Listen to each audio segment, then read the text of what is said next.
안녕하세요.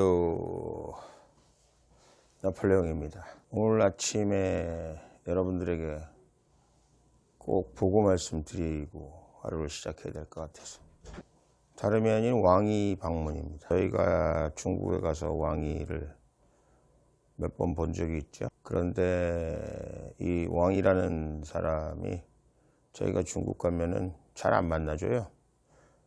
서열이 굉장히 높다고 할까요? 그래서 보고자 했는데 못 본 적도 있고, 여러 사람과 같이 만난 적도 있고, 그런 사람입니다. 뭐라 그럴까, 중국 전통극이나 연극이나 뭐 이런 데 나오는 사람 같은 얼굴을 가지고 있고, 그 사람을 볼 때마다 중국의 옛날에 조자룡이 그 사람을 닮았지 않았을까, 무슨 특별한 제가 연구를 해서 그런 건 아니고요. 그냥 그런 느낌을 받을 때가 있었습니다. 왕이는 잘생겼죠. 한국에 왔습니다. 한국에 왔다는 것 자체가 아주 큰 뉴스죠. 굉장히 오래간만에 왔어요. 그런데 지금 아시다시피 중국하고 미국하고 지금 무역 전쟁하고 있잖아요. 그래서 트럼프 대통령이 중국한테 댕겼다 놨다 하는데, 중국 자체도 그렇게 만만치가 않거든요. 중국 역시도 그렇게 트럼프한테 호락호락 넘어갈 것 같지는 않아요. 하긴 지금 세계 무역 협상을 벌이고 있는 겁니다. 세계 제1강국인 미국, 그리고 제2강국인 중국이 서로 삿발을 들었다 놨다 하는 그런 시점입니다. 한국은 왜 지금 왕이 방문이 중요하냐, 이런 걸 생각해 보셔야 돼요. 왕이는 지금 우리가 미국하고 지금 방위비 협상하고 있잖아요. 근데 중국은 옛날부터 우다웨이, 우리 한국의 주한 중국 대사도 한 걸로 알고 있습니다. 그리고 중국에 건너가서는 특별 대표부인가 뭐 거기에서 일하기도 했고요. 양반이 이제 한국 사람들 만날 때마다, 저도 만났었습니다만, 만날 때마다 결국은 북한 문제는 우리가 풀어야 된다, 뭐 이렇게 얘기한 사람입니다. 그러니까 중국의 태도에 대해서 제가 얘기하고 있는 거죠. 결국은 북한 문제, 한국의 국방 문제, 사드 문제, 이런 문제는 결국은 너희들이 한미동맹이라는 그런 큰 우산 속에 있지만, 아마 한미동맹보다도 더 중요한 거는 중국과의 관계다. 이런 것들을 과시하기 위해서, 그런 것들을 우리 정부에 알리기 위해서 온 건데, 과연 지금 이 민감한 시기에 왕이가 온 것이 정부에서 와달라고 요청한 건지, 아니면 중국 정부가 결정한 건지, 그것도 사실은 굉장히 궁금하긴 합니다. 제가 국회 외통이었거든요.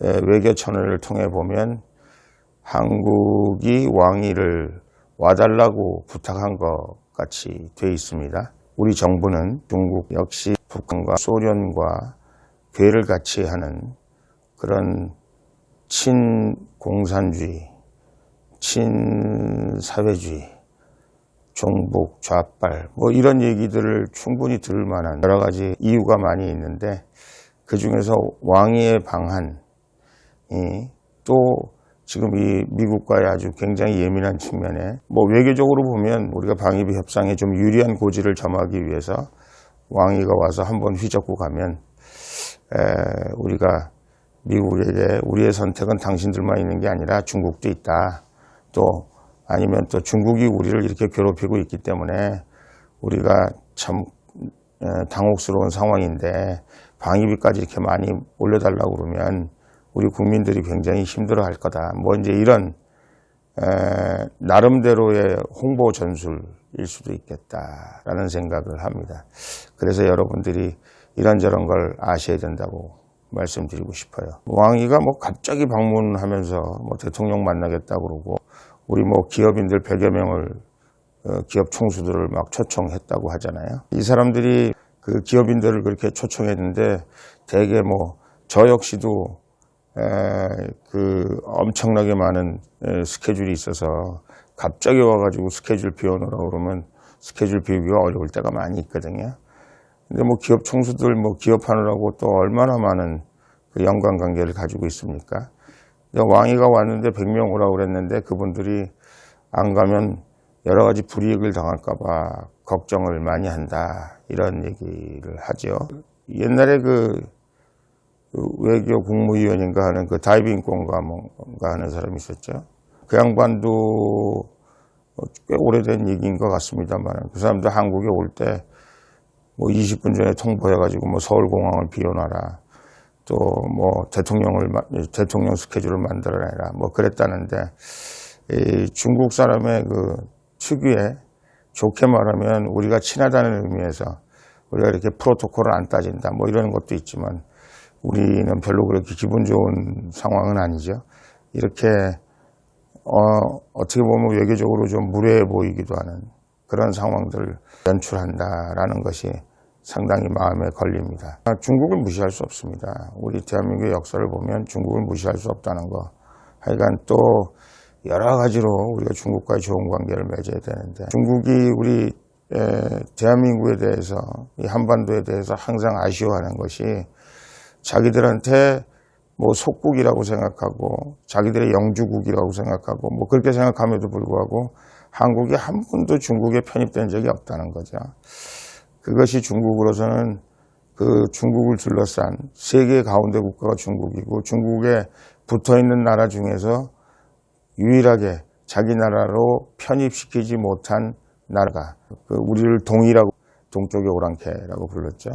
뭐 동이 남만 뭐 이렇게 불렀는데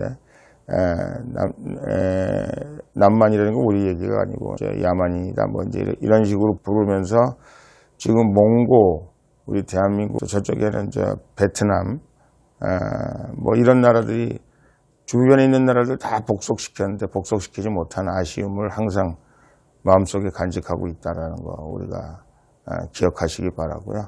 일본이나 중국이나 다 가깝고도 먼 나라고 또 우리가 지리적으로 가깝고 역사적으로 가깝기 때문에 어떤 형태로든지 잘 지내야 되는 것만은 사실입니다만은 우리가 지금 한미동맹 그리고 한미일 우호를 통한 대한민국의 자유민주주의 시장경제를 방어해야 되는 그런 입장에서 중국 참 어렵다, 골칫거리다, 또 어떻게 중국하고 잘 지낼 수 있을까 뭐 이런 것들을 여러분들께서 생각해 보셔야 됩니다 하는 말씀을 드립니다. 마지막으로 우리 박근혜 대통령께서 중국의 군사 퍼레이드 할 때 간 적이 있죠.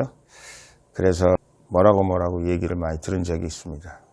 박근혜 대통령님은 제가 보기에 한미동맹을 우선으로 했던 분이고요. 단지 저와 비슷한 중국과도 좋은 관계를 가질 수 있었으면 좋겠다. 뭐 이런 생각을 하고 있지 않았을까 라는 생각을 하면서 하여간 왕이 방문에 대해서 제가 여러 가지로 신경이 쓰이는 게 이래서 신경이 쓰입니다. 여러분들도 그런 측면에서 한번 살펴보시기 바랍니다 하는 말씀을 드립니다. 감사합니다.